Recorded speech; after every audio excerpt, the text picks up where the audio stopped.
Il faut que je te dise quelque chose. C'est important, mais je pense que tu as peut-être besoin de l'entendre. Donc bienvenue sur le podcast Design My Career. Aujourd'hui, on va parler de quelque chose qui est très important et que je trouve plutôt toxique dans le milieu du design. Donc écoute bien, parce que si tu veux construire une carrière créative qui a du sens, ça commence par là, et notamment par se respecter.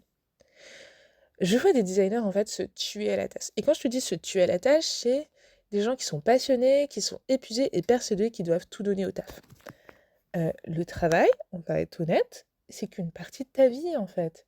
Surtout si ça te nuit, si ça t'épuise, si derrière t'es fatigué, voire malade, à quoi ça sert, en fait? Je sais que notre société valorise beaucoup le travail, mais c'est bien de valoriser les humains qui sont derrière. Tu sais, moi, je relativise beaucoup, parce que ma mère, elle est infirmière.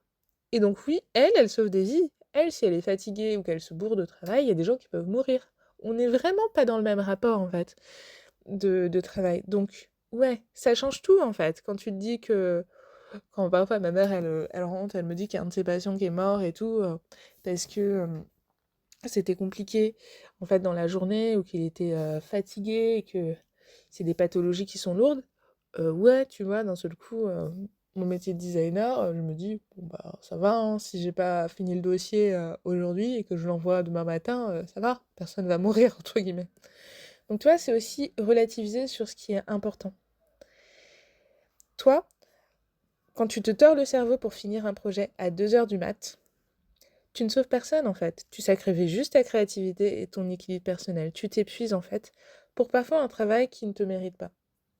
Parfois c'est le cas, parfois c'est pas du tout le cas. En tout cas pour moi, une organisation saine ne pousse pas ses salariés ou tout simplement si tu es à ton compte. C'est pas censé te pousser au burn-out pour réussir. Il faut en fait poser ses barrières, mettre des limites, pour que ce soit vraiment aussi sain, tout simplement. Être submergé, c'est parfois un choix. Et c'est là où on rentre sur quelque chose d'un peu plus désagréable. Désolée, mais je vais te le dire. Il faut que tu te poses la question.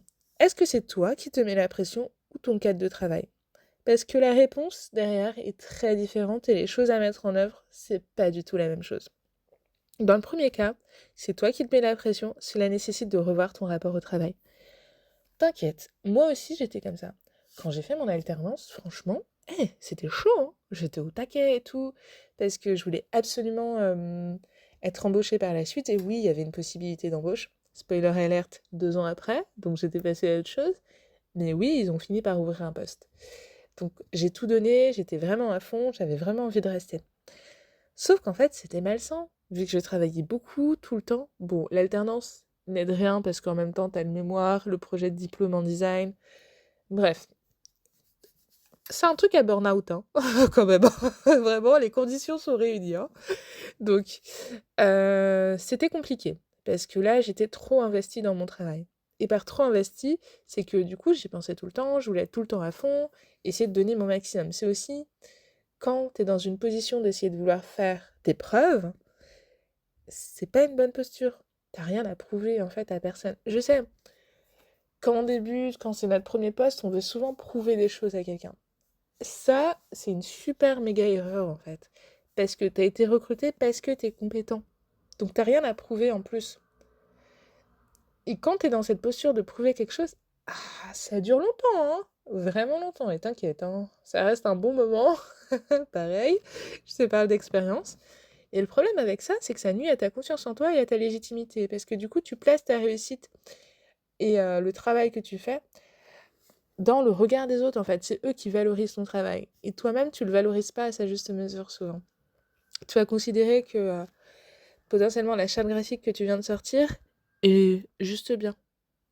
Alors que tu t'es peut-être tué à la tâche, tu as fait des choses bien, tu te mets la barre super haut, alors que le contexte, souvent, nécessite pas autant d'exigences. Donc ça, c'est aussi important parfois. En design, on a tendance à vouloir tout donner, mais il faut s'adapter au contexte dans lequel on travaille. Pareil, je vais te dire un truc assez cru. Quand tu travailles dans des institutions publiques, le niveau de design, c'est pas le même que quand tu travailles pour une agence ou que tu travailles à ton compte. Il faut être honnête en fait. Euh, Par exemple, tu vas faire des livrables au taquet, hyper beaux et tout ça, mais ils vont pas être beaucoup lus en fait. Quand tu travailles pour des agents, pour une agence, ton livrable, il est facturé à quelqu'un, il est vendu à quelqu'un. Donc ouais, il faut qu'il soit au taquet, il faut qu'il soit vraiment bien.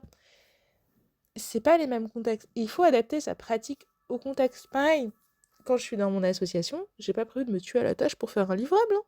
Quand bien même c'est mon asso. Je l'adore, mais j'ai pas envie qu'elle me tue, hein. Donc, je fais les choses, je fais des livrables qui sont corrects, mais c'est un peu comme ce que je vous partageais dans les épisodes précédents. Je suis pas en mode 100% ou 300%, je suis en mode 80%. Je fais ce qui est nécessaire de faire sans chercher le perfectionnisme ou à aller encore au-dessus ou à explorer des choses qui en fait n'en valent pas forcément la peine. Donc, c'est ok en fait, parfois, de se mettre un peu la pression, ça nous challenge.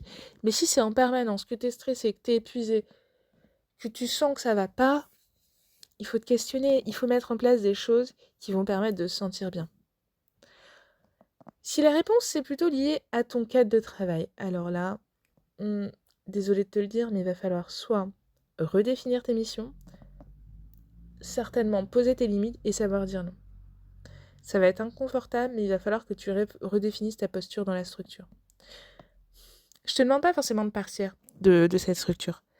Parce que parfois, en fait, ça peut être conjoncturel, donc lié à un moment particulier, en fait. Par exemple, il y a un nouveau projet qui est assez ambitieux. Mais si c'est régulier, c'est récurrent, ouais. Essaye d'aller dans un cadre de travail où tu vas te sentir bien. Parce que le travail, quand même, on va y passer beaucoup de temps. Surtout que l'âge de la retraite ayant été repoussé, il faut se dire qu'à 67 ans, voire 70 ans, parce que quand tu as fait des études longues, c'est souvent après, et ben, tu seras peut-être encore. Donc si tu commences à t'épuiser en étant jeune, et ben derrière, en fait, ben, ça va se ressentir en vieillissant. On a tous envie de vieillir en étant en forme, en étant punchy et tout, et ben ça passe par ne pas s'épuiser au travail, tout simplement. Voilà, donc vraiment je te soutiens. Je suis passée par là, et je sais à quel point ces situations sont toxiques. Mais tu vas pas sauver le monde en étant épuisé. Je sais que le design, on a aussi beaucoup cette image de waouh, le design c'est super, c'est un design qui est excellent. On est les meilleurs métiers du monde, limite, en fait. Voilà. Euh, J'adore mon métier, je trouve ça génial, mais il faut être réaliste, en fait.